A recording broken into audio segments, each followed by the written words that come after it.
We're Amy and Christina, two moms who learned the hard way that there's a lot we wish we knew about pregnancy and parenting.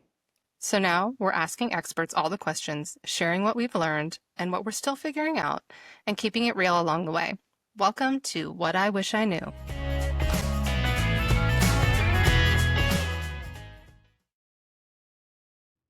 Hey everyone, Christina here. I'm riding solo this episode, and I'm so excited to talk to you about one of my personal favorite topics, which is perimenopause. I have sat down with someone that I've followed for a really long time. Her name is Michaela North. She is a former CrossFit Games champion and the founder of Hungry Fitness. So she and I are going to talk about WTF is perimenopause and how should we be tackling this transition in our lives. This is definitely a hot topic these days. And as a 38-year-old, it's something that I'm very much aware of, especially as can we still call it postpartum over a year in? I'm going to still call it postpartum. We're going to talk about hormone fluctuations, muscle loss, how to build strength, fuel properly, and support your body through this transition of perimenopause. And I think this is honestly the permission slip that so many of us need. She's going to give us the formula, and she does it in a way that's so authentic. I really love her for it. And so I can't wait for you to hear this. We're going to dive right in. So let's hit it, Michaela.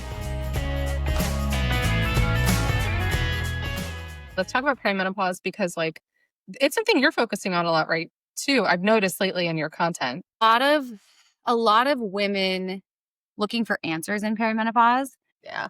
I think sometimes women are looking for this just like mind-blowing solution, and it feels silly to be pushing content on perimenopause when it's like, okay, I'm going to tell you to sleep. I'm going to tell you to lift heavy. I'm going to tell you to recover, and it just matters more now that our hormones are declining.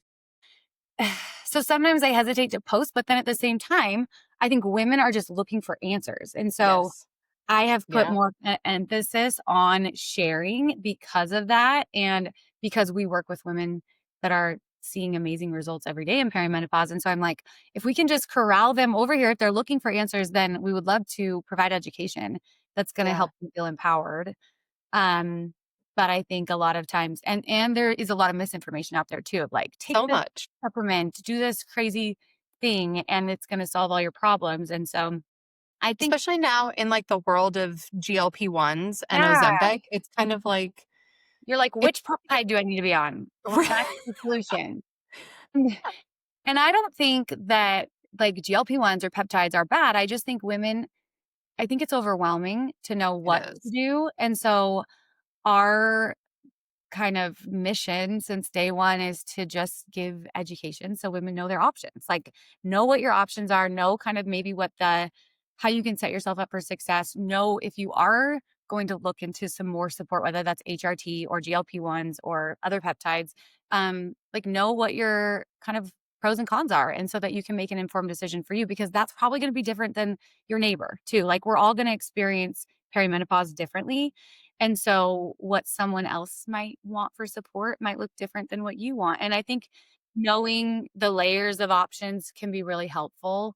And also knowing like whether you're doing a GLP-1 or whether you're doing a peptide or whether you're doing HRT, like focusing on the foundational things through nutrition and all the free things Yeah. first, I think is really beneficial, because no matter what you decide, maybe you need for additional support, you're going to feel a lot better if you're focusing on those things first.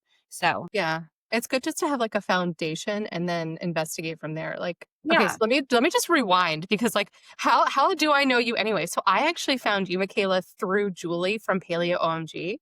I love Julie. She's the best. She And seems I like have to credit her to a lot of my relationships. I feel like she just is so generous with her kindness that I think I love her forever for it. She's brought so it's many just people that are amazing into my life. So I it's love so it's so cool to see the people that you watch on Instagram that you feel like are your friends, that. right?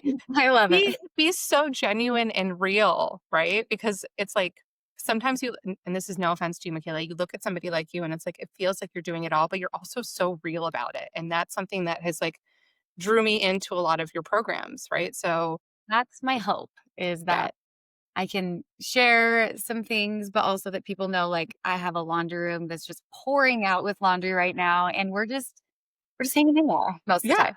You've got the kids, you're constantly on the sports field. Like sometimes we all have to eat out, and that's okay. Absolutely. Yes. People sometimes will be like, "Oh, do your kids eat this?" I'm like, "Yeah, we have pretty balanced look on things over here. Like we're not trying to restrict things but like talk about how we feel when we eat certain things and how Sure. can we fuel ourselves and how can we get sleep while our brains are developing and beyond."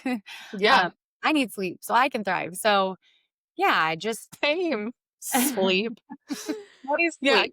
I mean, like, because I have a 5-year-old and a 10-month-old, so sleep is, Oh like, yeah. we're starting to get back, but we're at, like, the point where the 5-year-old's having nightmares, so it's like, Mhm. "Oh, and now that the 10-month-old's sleeping through the night, now the 5-year-old's like, 'I had a nightmare.'" I'm like, "When does it end?" It's never yeah. I know. I think it doesn't ever end, but the frequency becomes like it gets less. Yeah, Now, my husband and I will have like a bad night with one of our kids and we're like, "Oh, like give me the caffeine. How did we even do it for months on end?" And I think when you're in it, you just do what you got to do. And I think recognizing too though, when that's the case, like how can you support yourself in this stage where you're not a superhuman and you have work and you have kids, but you also want to take care of yourself and feel good. So, like, what does that look like? sure. And, like, it's okay, Michaela, how did you start on this whole journey? Was it, like, after your first kid, or were you into working out before you had kids, and then you had a kid and you were like, "Oh my god, this is" just where did tell me everything. Okay, so I have always been an athlete. I would say I've always like really enjoyed challenging myself physically and having something to work towards, Yeah. especially physically. I think I was naturally inclined.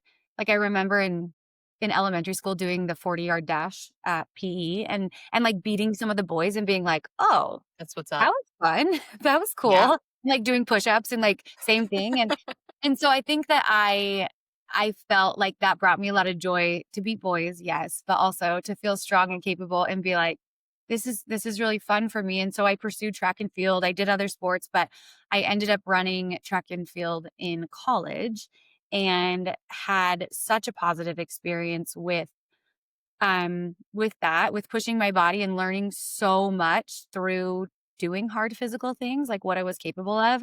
And the main thing I learned was that I'm capable of so much more than I am aware.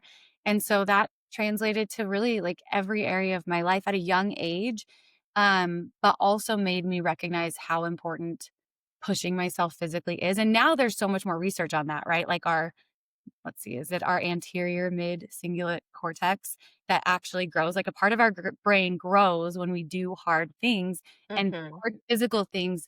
They're showing like a much more of a correlation between doing hard physical things and other things. But like when we do things we don't want to do that are hard, part of our brain grows and that is our So will cool. to live. And so you see people I think we all want life to be easier, but just like remembering that just those little doses of doing hard things can help us feel our best. And so that is a big passion of mine and has been, I think, for a long time. And showing women, especially, like how much they're capable of and that they don't need to fear being their strongest self is something that fuels me for sure. And then fast forward post college track and field, like I was an athlete. I trained like an athlete. I had coaches telling me what to do, and I loved Yeah. that. I graduated and didn't have any athletic goals. I was newly married, and just I had a new job. I was working in advertising. I didn't think that fitness was like something I could pursue career wise at the time. Who did that back in the day? Yeah, and I was, I also was there was a huge transition for me from, like, training 2 to 5 hours a day to now not Mhm. working out, working full time, feeling my body change, being newlywed, like, making all these, like, new pasta dishes and stuff and being like, "Hmm, what's going on here? Things are looking different, things are feeling different, like, what do I do?" And so I had to kind of redefine what I wanted fitness to look like for me. So I kinda got into running. I fell into the like, well, maybe that's what everyone does is run. And then I kind of got into like, how can I be my smallest self possible? Which Mm. uh, Danger. was not ideal, but I learned so much from it. Yeah. And to kind of fast forward, I found CrossFit. And my mind was like immediately blown because I think after athletics, the media, like everything I looked at was like, how can you be smaller? How can you be skinnier? How can you be kind of just that? I don't even need to explain myself. Every woman knows. I remember. And I've always been muscular and athletic. Like I valued that. I felt a little like an outsider growing up. I think just being more muscular. A Hmm. lot of my friends weren't, but it was Yeah. something that I was aware of. And I was like, oh, now I can just focus on being smaller. And then I found CrossFit and I was like, walked into that gym and seeing so many people working on being their strongest self and like having visible muscle and wanting to just keep being stronger and more fit was so inspiring to me. Instead of like, I'm gonna go grind it out on the treadmill and see if I can Yeah. pound lighter, I instantly and then watching the CrossFit Games, I was like, "Oh my gosh, these women are So incredible." cool. And I was so inspired, and so I, like, dove headfirst into the deep end on CrossFit. I got certified. I also at that time, I was looking into nutrition. I was so passionate about nutrition as I was getting certified in CrossFit and they like threw me into coaching, threw me into personal training. I was doing all of that right out the gate and quit my marketing job that I thought was my dream job. I was like, Absolutely not. Nope. I'm gonna have a career in health and fitness and this is so cool.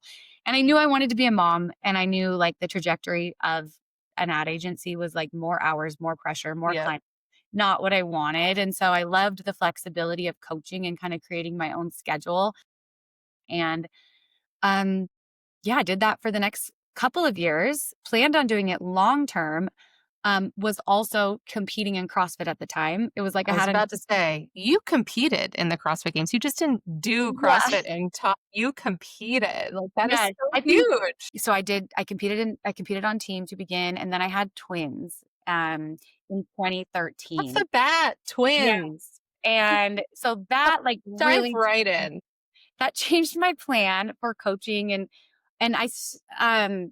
so I at that time, I went to online. Like, all my Yeah. clients, they were local at the time, but I just moved them to, like, let's do email check-ins instead of in person. I started to write online programming but my main goal was still to compete, and so I came back and competed. It had a couple more Wow. babies, competed individually and on the team for CrossFit, ended up winning the CrossFit Games as a team in 2017 and had the best experience. I'm listening to you and I'm like, I resonate so much because I played soccer in high school. I did not play in college because I was like, I wanted to play club. It was basically like being on the school's team. I was like, I'm Yeah. not doing this. But I worked at Under Armour after I graduated and I found CrossFit. And it was the first place where I felt like strong was actually an asset as opposed to being skinny. And I could go there and I could throw weight around and you know what I mean? And it was like that gave me so much confidence and it changed the way that I looked at food. It was just, I know Yeah. that some people don't love CrossFit, but for me, it changed the game in the same way that it seems like it changed it for you. It was like I'm a former athlete. I want to still be competitive. I want the community, and it was a nice accountability. And I found though, as I became a mother, Community was so fun too. I know so much fun. And then like the games, it just like you felt like you belonged, and I feel like that was cool. But my question for you is like, you had babies in an interesting time at CrossFit, right? Like because you're going back. But also, I feel like so much has changed since you had your babies. If you were to have a baby right now, how would you have changed your programming from when you were in CrossFit then? It's hard because so with my twin pregnancy, I had about a 6 to 8 centimeter diastasis. And so it was big. And at the time, the education around diastasis recti was so poor. Yeah, And it was like, okay, don't do anything except these little tiny exercises and breath work and walking. And I was trying to go absolutely to the not. CrossFit Games. Like, I'm just going to ignore this problem and we're just going to keep lifting hard and we're going to keep going because that's not an option. Like, I have Right. goals that I'm really excited about. So I I probably would have taken a more integrated approach. I know so much more now. Like, I would have worked on Yeah. managing pressure and rehabbing as much as I could while still training and doing the things that I was doing. Now I don't have that desire to compete at the CrossFit Games. I just have so much more education now around postpartum and healing and recovery and also I learned a lot through other coaches. Like Brianna Battles I had her coach me through my Yeah. third pregnancy, which was coming off of the CrossFit Games, I knew like, okay, I've had this diastasis now for 5 years. I'm done competing. I want to make sure I do what I can through this pregnancy and postpartum, that I feel really good moving forward. And I learned a lot in that phase. And I think too, I have 4 kids now. I had 3 pregnancies. With each one, you just learn more. And I had so much more perspective with each one of like, okay, I mean, it's a short period of time, but it's also forever, right? So, Mhm.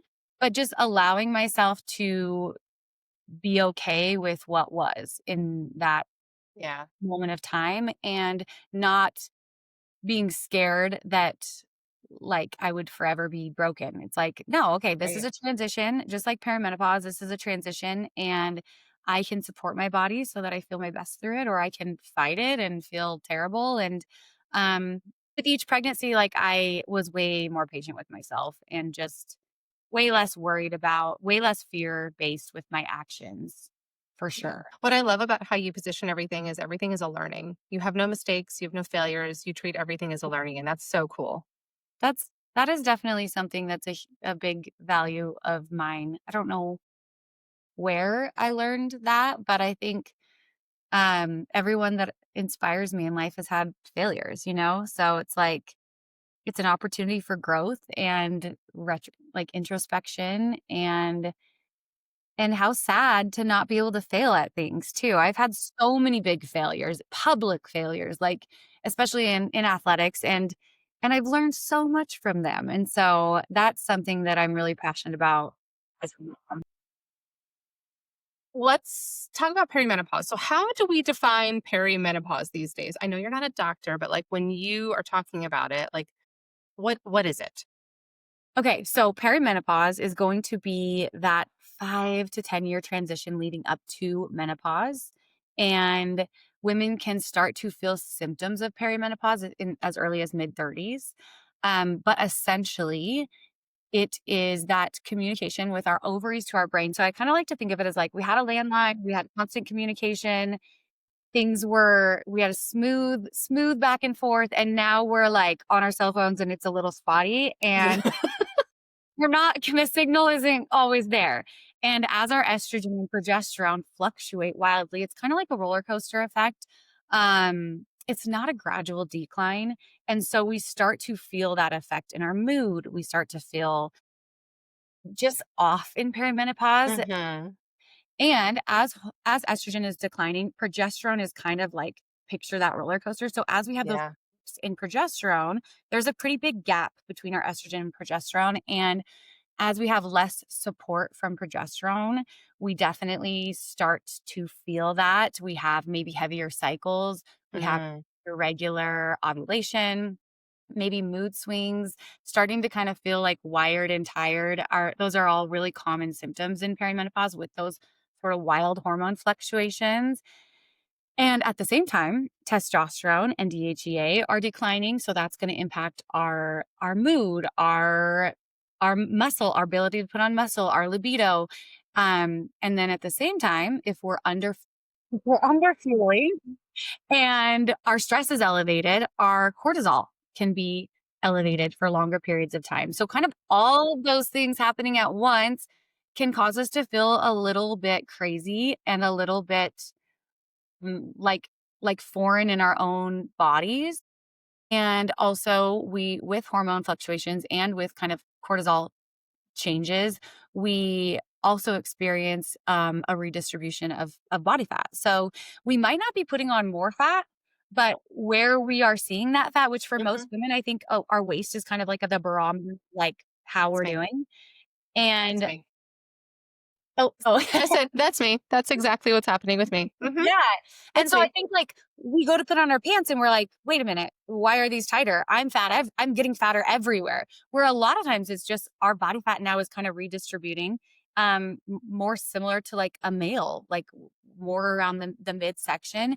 And that can be really frustrating if on top of the increase in body fat potentially, we're also maybe feeling like sleep disruption. So now we're more tired throughout the day. We're recovering less. We're having a harder time potentially building muscle. Our PMS symptoms are more intense and we're just feeling off. And then not getting answers can be very frustrating. Like, what do? I feel broken. I feel foreign in my own body. And I think that the thing that I would love for women to know is that it's not like an on-off switch. Our body's kind of recalibrating in this transition, Mm.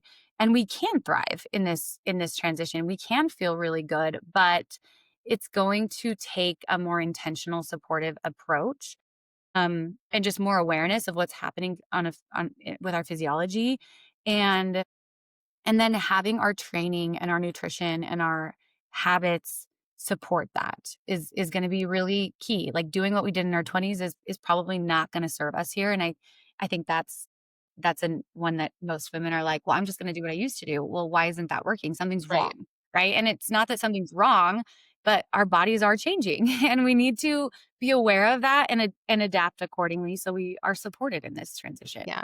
And I feel like what we're fed as women too is like, just eat less and move more and you'll be fine. And like Right. that's the equation. But like that isn't really the equation anymore, is it? Eating less and moving more, it's an oversimplified approach. And I think it doesn't it doesn't allow for nuance. And I think the problem with the eat less, move more approach is not that it's incorrect. Like we still need a calorie deficit to lose body fat. But if we're coming from chronically under eating and overtraining and we're under recovered, then throwing like an aggressive calorie deficit at someone is not going to yield success. In fact, it usually makes people it's impossible for them to sustain one, and it leaves them feeling even worse because they're adding more stress on their body. Maybe they're pushing intensity harder when they're already taxed and under recovered and under fueled, and so then they're not able to stick to a calorie deficit. So it leads a lot of women into like a restrict binge cycle. And that That's is not ideal. dangerous. It's not ideal. That's so, well, yeah, because you think about most of the things that people do. Well, we skip breakfast, Yep. right? We That's a caffeinate. big one. We caffeinate our way through breakfast. Like, so first of all, let's pick that apart. Rah. Should we be like, Yeah. here are the things that I've heard that I should do instead. Warm water with lemon Yep. before I have coffee. Wait 30 minutes. What should I be doing before I have coffee?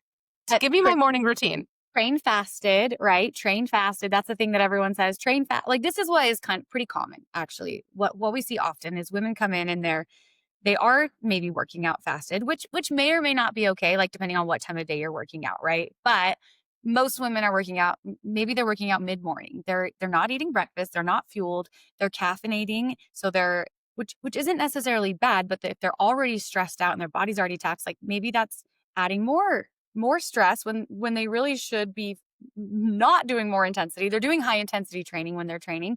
They're not prioritizing building muscle. And they're coming off of very little sleep, and then they're not focused on protein intake. And so like all of those things, then later in the day or later in the week, they're under fueled, they're overtraining, and then hunger is really high and stress is really high. So they have a hard time. Like maybe they ate low calorie a few days of the week, but the rest of the week they're making up for that. So now they're feeling the stress of a calorie deficit, but they're not yielding the results from one. And that's really frustrating. So instead, what we have found is if women can just allow themselves a second to put their body in a really safe place, fueling your body, getting enough protein, eating in your maintenance range so that you are able to have energy throughout the day, you're able to train hard. And then with training, implementing strength training, like building muscle that's going to support you, that's going to help your metabolism, that's going to help you with your longevity, that's going to help you be more functional. That is going to be so beneficial for you. And then I think as far as like moving more goes, just being intentional. Like we can still do high intensity exercise in perimenopause. We're not like incapable of that anymore, but the dose matters. We're going to be more sensitive to an energy deficit and we're going to be more sensitive to stress in this stage. And we're probably not sleeping as well. So piling on a bunch of high intensity training and like just full throttling that isn't going to allow for us to recover very well, likely. So just thinking about that, like, okay, if I want to build muscle, that's priority number one. I'm going to lift 2 to 3, maybe 4 days per week, and and make sure I am able to push hard in my training, challenge myself, but still recover. And then maybe I decide, okay, I still want to do some high intensity training. That feels really good for me. I love how I feel mentally and physically with that. I'm going to start with 1 to 2 days per week and see, how am I recovering? Am I feeling like wired and tired? Am I feeling really sore? Am I having a hard time? Am I wanting to like overeat? I'm feeling really hungry. Am I having a hard time sleeping? Pay attention to your biofeedback. If your body's telling you you're not feeling good, then maybe cut back on that. And it's not that you can't do it anymore, but I think being really intentional with the dose matters. And you can do other movement, getting in steps, getting in zone 2 cardio, getting in movement that's going to support your nervous system and your health, I think is really valuable in this stage of life. So, from someone who gets it, like I was a competitive CrossFit athlete, I've trained with intensity for the majority of my life, but I recognize like I have to do things differently now to Mhm. my best. And also, we have, not only do we not have hormones maybe on our side in this stage of life, but like the mental load is very high Oh my from God. us. Most of our clients are working high demand jobs, or they have multiple children, or they have both. And so it's like we have a lot going on. And to think that we can just train like we did in our 20s, where maybe all we had to worry about was ourself and like hitting the grocery store at 8 p.m. to make dinner, and then we're doing ourselves a really big disservice. Mm. Back to kind of eat less, move more. I think that was the main question. It's Yeah. not that we don't need a calorie deficit for fat loss, but I think a lot of women would be better served to focus on getting their body in a place where it's thriving so that they can feel their best first. And then it maybe they don't need a calorie deficit. Maybe they're able to see, many women that we coach are able to see a drop in body fat and an increase in muscle mass, which is really what most of them want, whether they know it or not. They're feeling better, they're feeling stronger, they're feeling fueled, their Yeah. body is changing in a positive way, and that feels really good. But if not, if you still want to lose body fat more aggressively, you're setting yourself up really well to then implement a slight calorie deficit and be able to handle that stress and feel good through it and have it be sustainable. So I think if you can get rid of the fear of like and the desperation for like I need to lose body fat yesterday, and Yeah. be willing to maybe try a different approach. Like a year is going to go by either way. So you might as well set Sure. yourself up to feel really good a year from now than to push more intensity and less food and leave you just feeling terrible in a year Absolutely and awful. feel just as frustrated. So what is the benefit of building muscle? Because like a lot of women have been conditioned to fear muscle, like in favor of the word toned, right? Yeah, So yeah. like They wanna what be is the toned, they don't wanna build muscle. Got yeah, it. right, which feels My like the tone. same thing, but like what's the message to women who are scared to put on muscle that might benefit actually in perimenopause? As our estrogen declines, our lean tissue is going to also decline. Our bone mineral density is going to decline. These are things that are really critical to women in the second chapter of life. And so by being afraid to put on too much size, we are essentially setting ourselves up to not be functional in the second half of life. And not only is muscle really important for longevity and health, it also benefits our metabolism. So if we are losing muscle, then the amount of calories we can intake in a day is going down with that. And so I think instead of, and I get it, maybe you have more body fat than you want right now. And the thought of like building muscle and getting bigger, it feels very scary. Hmm. I get that. I get that. I get that fear. But the reality is I have yet to meet a woman that just puts on a ton of size by strength training in just overnight. Like I mean, we are working our butts off to build muscle and it is hard to do. And so Mhm. the reality is maybe you start lifting and implement strength training and maybe you put on a few pounds of muscle over the next year. That's fantastic. You're going to feel stronger. You're going to see that visible change in your body. You're going to be more confident. I also have yet to meet a woman that hasn't implemented strength training and had that translate to more confidence in every area of her life. Like you feel strong and capable and empowered. And that is so much more valuable than trying to shrink yourself in size. But also building muscle is going to yield like that's youth. That's going to give you more energy. That's going to help you feel better as you age. Where I think many people middle aged and beyond experience a lot of aches and pains and like Totally. lifting regularly is going to be such a game changer for you. And so I think Keep you limber, baby. yeah, for sure. I think just like instead of thinking about like, I want to be smaller, like thinking about how can I build a body that feels really strong and capable for the rest of my life? And Yeah, that's to so much, run after these kids. yeah. And also, um, if you want to look toned, it's kind of a combination of like having enough muscle that is it's visible on your body and being at a body fat percentage where you can see it. So most women need to build more muscle in order for that to happen. It's not just a Mhm. matter of like lose more fat. It's that yeah, you if you lose more fat, you'll get smaller, but that doesn't mean you're going to have visible muscle tone that a lot of women are looking for. So don't I mean and also one thing I tell my clients is let's cross that bridge when we get there. Like if you feel like you're putting on too much muscle, then we can always adjust. Like that's a Yeah. very easy thing to do. But I have yet to see that happen. You have to have that conversation. Yes. So don't let your fear of like turning into the Hulk keep you from yielding the benefits that you're going to feel from lifting weights. Totally. So that's one half of the equation. The other half of the equation is nutrition and like how we fuel our bodies. You mentioned earlier the importance of protein. Mhm. And I'm assuming that's to help with muscle building. Or what other benefits does Yeah. protein have in Protein perimenopause? is really beneficial for building muscle. So that's, I would say, number one. But also protein, well, there's a few benefits. Protein has the highest thermic effect of any macronutrient. So if we're eating more protein and we're eating the same calories, let's say we're eating 2,000 calories and we're having 50 grams of protein a day.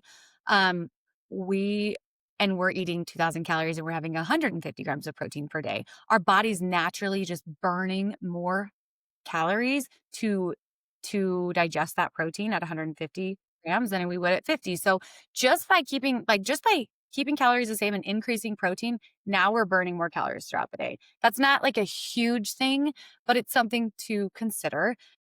And that has an impact on also how we feel. So the more protein we're eating, protein is very satiating. So I love protein for like really focusing and prioritizing protein intake first for my clients that want to lose body fat. Because if Mm, you are eating more protein throughout the day, you're going to just be more full.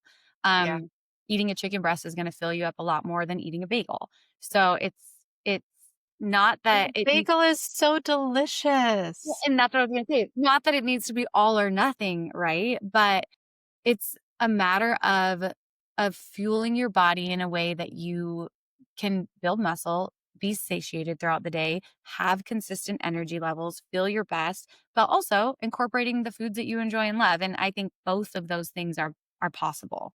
Yeah. So if somebody were listening to this and they were like, crap, like that's me, which is basically me. Um, what are some things that like a woman like me should start doing? Right? I'm 38 years old. I've got the fat in the middle. I'm postpartum. I'm just coming back into it. Tell Christina what to do. Yeah, so I think well, first of all, you don't need to overhaul everything you're doing overnight. That's not necessary and just you can start with keeping it simple. getting in 2 to 3 strength training sessions per week, having those be intentional to where you're prioritizing building muscle. So maybe not like jumping from program to program, but being on a consistent lifting schedule so that you can get used to the movements, push your body, maybe track your weight and like challenge yourself week to week so that your focus is building muscle when you're lifting. That's probably number 1. Well, actually, I lied. That's probably number 2. Number 1 would be prioritizing sleep and stress management, which can be hard to do in this stage, right? You have not only a little one, but also if as hormones are fluctuating and changing, that's impacting how well you sleep. And so some kind of simple things, and giving yourself grace because you're just in a stage of life where it's like, it is what it is. But getting outside more, getting outside, getting sunlight, maybe that's a kind of a free option.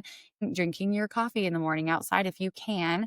Maybe getting outside for like a short walk around the block in the evenings so your body is aware what time of day it is. And that's going to support your melatonin production, your cortisol production, which is going to help with falling asleep, having a little bit more restful sleep. So and then doing what you can on the stress side. That's one that is really hard to do, but like, what can you potentially automate? What can you maybe delegate to others? Or what can you eliminate?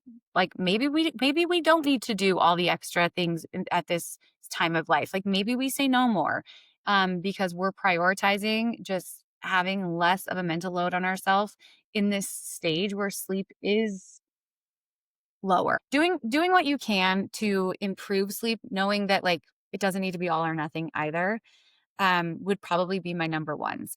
So sleep, a little bit of sleep hygiene, a little bit of weight training, and then from there, when you're eating, getting 30 to 40 grams of protein in with your meals. I think that's a really good one to focus on. Like you don't have to hit a daily protein goal. You don't have to hit a daily calorie goal. Like just as you're going to eat, prioritize protein with your meals, center your meals around protein and start to notice the benefit you feel from that. You're going to support building muscle.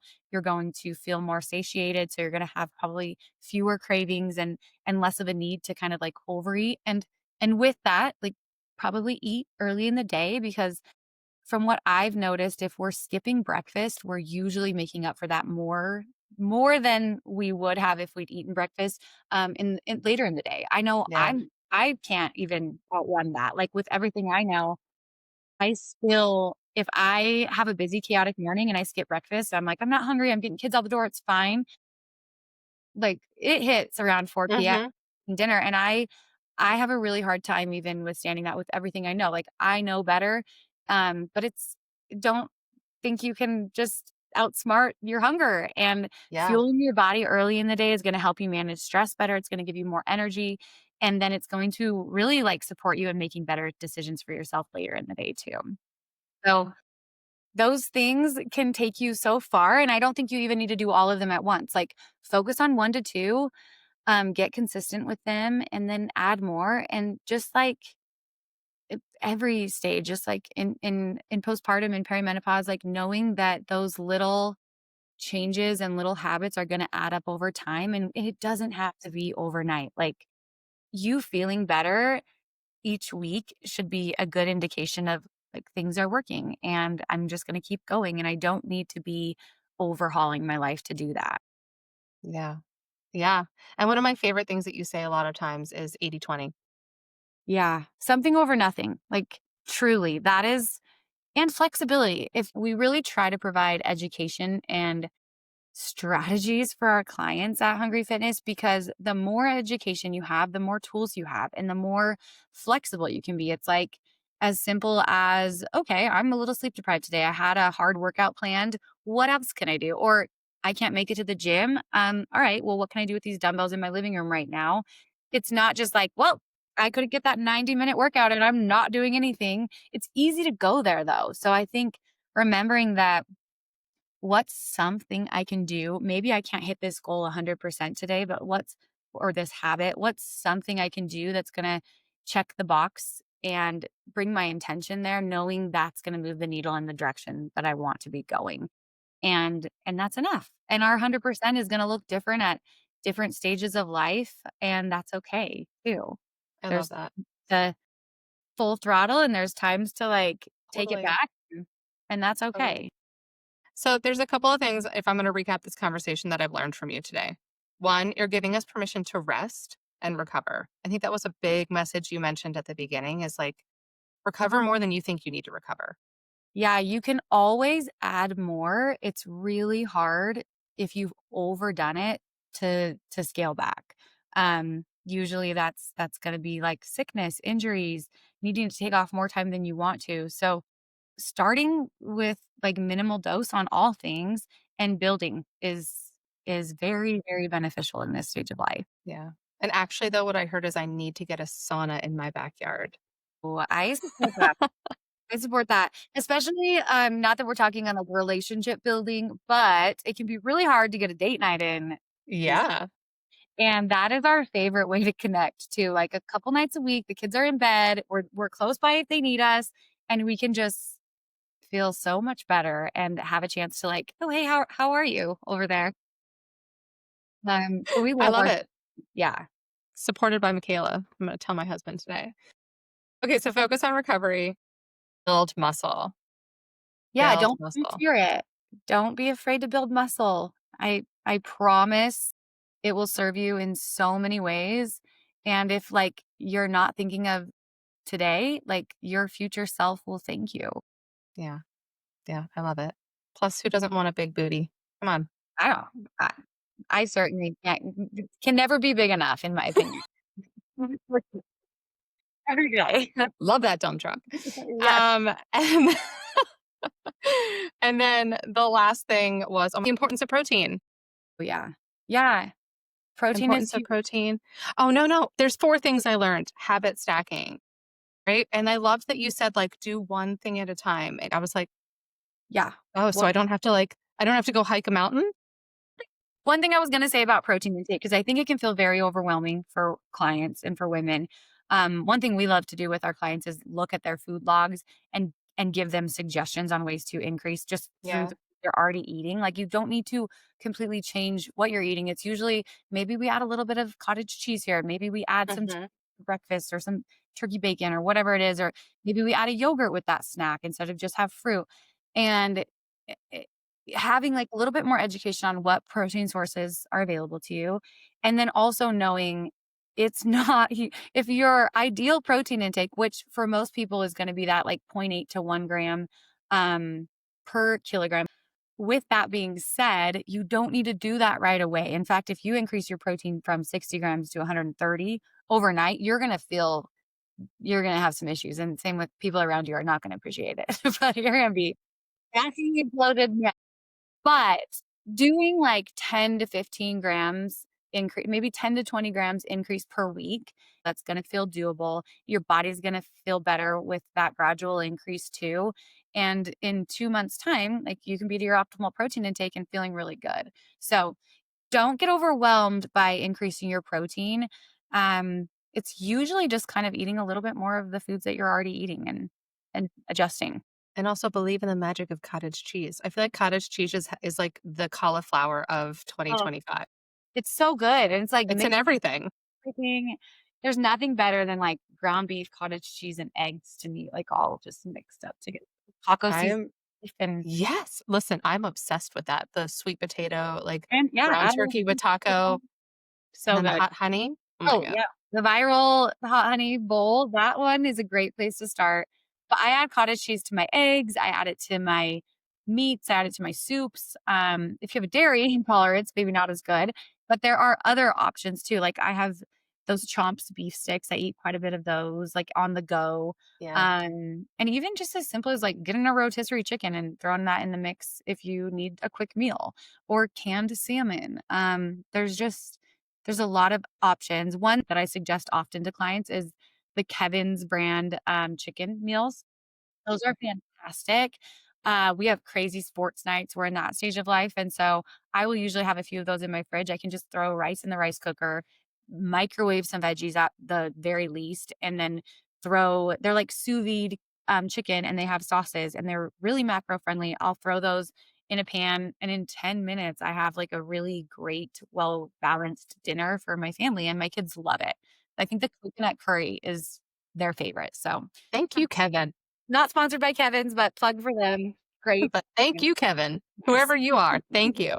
Michaela, the last question that we always ask people is, what do you wish you knew? So what do you wish you knew before you went into your first pregnancy about the impact maybe fitness would have or parenting in general? What's one thing that you would wish you'd known?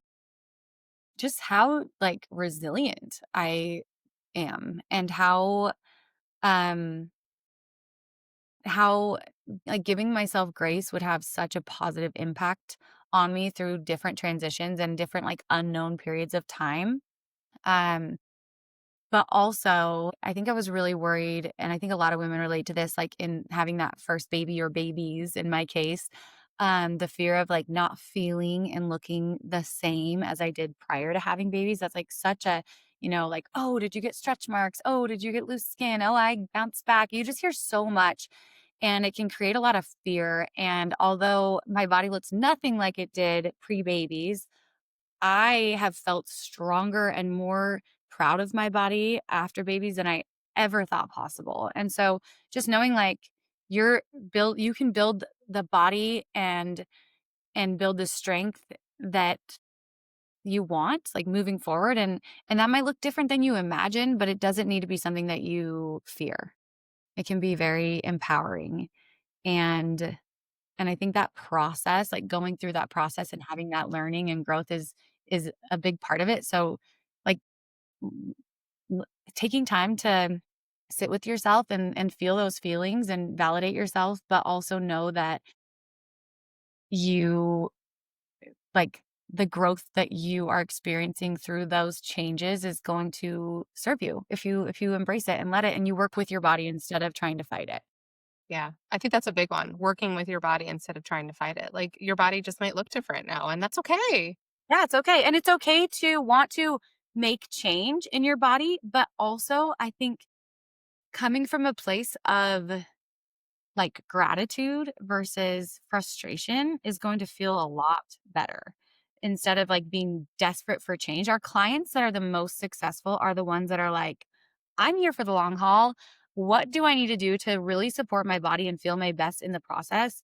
And the ones that come in that are like, I have to lose this much weight by this date. And I am like, they're already in a fear victim mindset. Those ones, we have had success over time with like working on through those mindset hurdles, but they don't see results in the same way. And I think when we are making decisions from a place of fear, it's very different than when we're making decisions and like making choices and implementing habits from a place of an abundance mindset. Like maybe I have some things that I want to improve on, but I can do that and also love my body in the process and appreciate everything it's doing to serve me.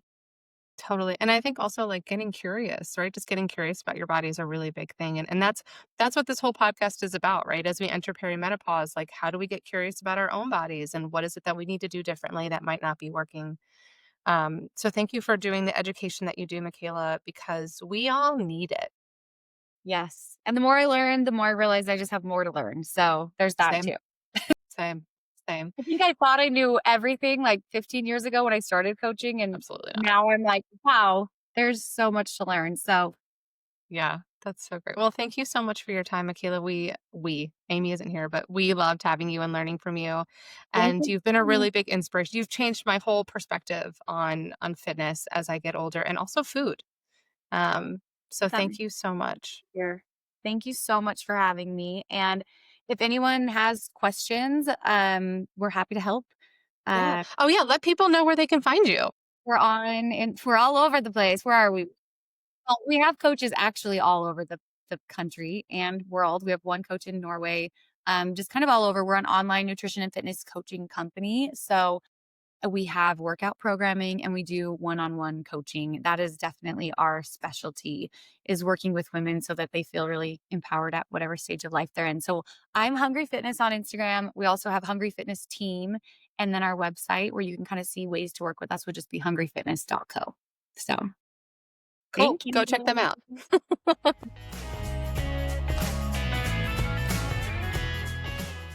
If you found something helpful, insightful, or just plain reassuring in this episode, be sure to subscribe so you don't miss the next one. And if you have a moment, leaving a quick review helps more parents find us. We're also always looking for great guests, so if you know someone or that someone is you, please reach out.